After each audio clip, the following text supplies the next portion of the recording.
Well, it just goes to show you that the Cold War is over and relations have certainly improved in some areas with Russia.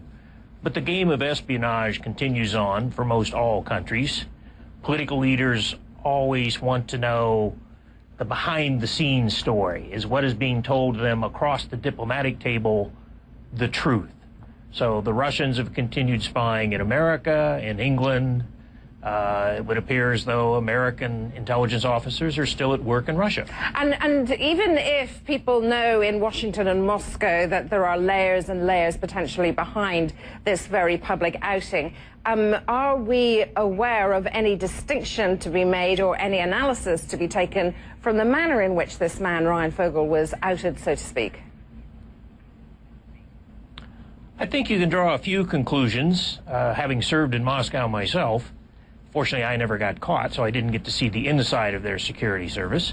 But one thing from the preparation they had of the arrest scene and the videos and everything else, this wasn't where the FSB just got lucky one night following Mr. Fogel around. This was carefully prepared. It was probably an entrapment, a provocation from the get-go. Why do you say that? Had managed to get word. Had they just stumbled onto him while he was out wandering around Moscow late one night, they wouldn't have been so prepared with all of the number of people and the cameras, the layout on the table, the video that they've released. This would have been, I'm about 90% certain, right from the get-go, this was a provocation, i.e. the Russians do this because they want to know who are the CIA people, what's the MO that's being used these days. So in this letter, they certainly learned about the use of the Internet. This might be something new to them. And they also learned about the amounts of money being offered. Is that fairly standard in your experience? And what kind of information would the CIA be hoping to glean?